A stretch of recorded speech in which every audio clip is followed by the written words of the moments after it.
What's up everybody, my name is Brendan and this is BigBearB Creative.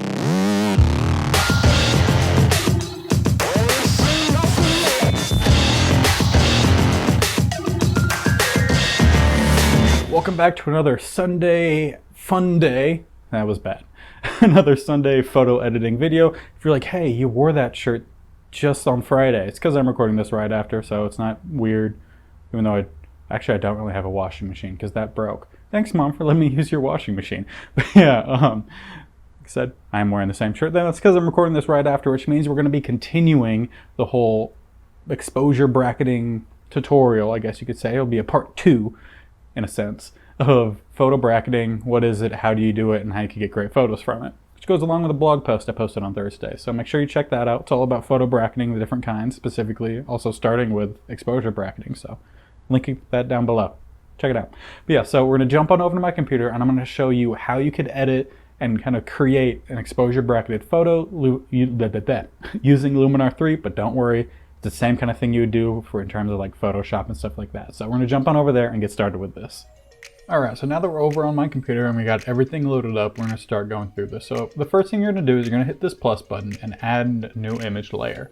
Then you're going to go in and you're going to add all the images that you need for whatever your exposure bracketing is. For me, I just have this one extra one. It'll take a minute to load. It's perfectly normal. When everything's ready to go, the top layer will then change the image as you saw here. So now we're going to go through. I'm going to select brush mask. That's just the one that I need specifically for this, but you have a bunch of other options. Another thing you're going to want to do is you're going to want to set your opacity to 100. So that way you're not going to have any mixture of the frames. It'll be strictly one frame, the other frame. Later you'll see me go in and do a little bit of opacity changing, just lowering it a little bit, and that's because I'm trying to do a little bit of feathering to get rid of a halo effect, which is something you're going to run into with certain compositions. So like for this one, because I was wanting to show you guys this, I chose to do it like this, where I have part of my shadow exposure. I don't know why it took me so long to say that, but my shadow exposure is overlapping a little bit of my highlight exposure. So when you're blending those, you're going to get a little bit of this haloing effect. Now there's a couple things you could do to get rid of it. One will be to very tediously go through and make sure you're just skirting the edge of, in this case, the plant or anything. It could be completely different in your own composition. As you see me here, I'm going through with a lower opacity, trying to feather it in a little bit. There's a lot of different things you can do. The best thing to do is to study your composition and to basically frame it to where you're not going to have something like this, where you have a shadow exposure that's overlapping the highlight exposure, just because it's going to make your life very difficult. But like I said, there's a lot of different things you can do.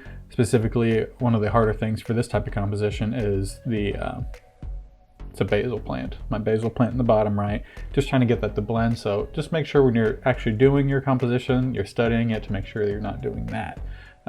That's just kind of like a little pro tip that I put in here for you guys. But yeah, so like I said, there's a lot of other different ways you could blend. I'm using the brush, there's a gradient, luminosity, a bunch of stuff like that. But once you finally have it all brushed in, you could still edit your entire image. All you have to do is click on that plus and add an adjustment layer, as you saw me do. And then from there, you're just going to edit your photo like normal. You'll just go through, do all your specific changes. However, if you come across something to where in one of your layers it's not quite matching up, then what you could do is go through and edit your image like normal, but you're just going to click on that specific layer and then you could edit it from there.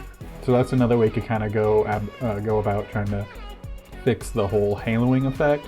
Just go into that highlighted or the highlight exposure, go into that specific one, edit it to where you lower the highlights a little bit.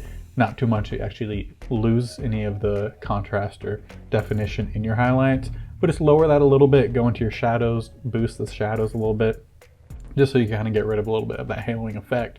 Otherwise you will end up with something kind of like this where you can still kind of see it, but it's also just an artistic kind of license with it too, that you can add a little bit of that halo just to kind of give a bit more focus or something to something. So yeah, there's a bunch of different ways to go about it, but this is how I did it in Luminar 3. You can do it in a bunch of different other. You can do it in a bunch of different other programs, just the same.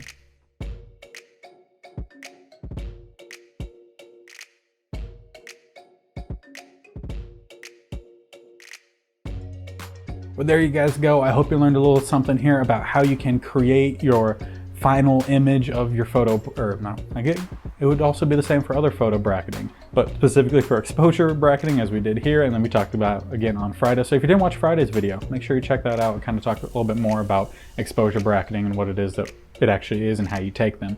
So if you don't know exactly how it is that you do that, and you kind of just saw me edit this and you're a little confused on how we got these actual images, make sure you go check that out. Again, I'll link that probably in a card above, and might even throw it down in the description as well. So yeah, I hope you guys learned something here. If you did learn something about how to create these, let me know down in the comment section below, or if there's different other kinds of techniques that you would want to learn about, specifically blending these kinds of things. Again, let me know. You could also head on over to my social media, which I'll display here on the screen, and they're always going to be linked down below.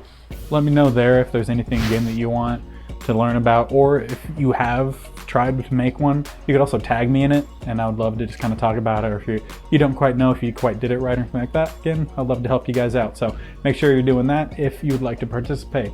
Also, while you're down in the description, make sure you're checking out the 2 links. If you watched my past videos, they're going to be a little different now.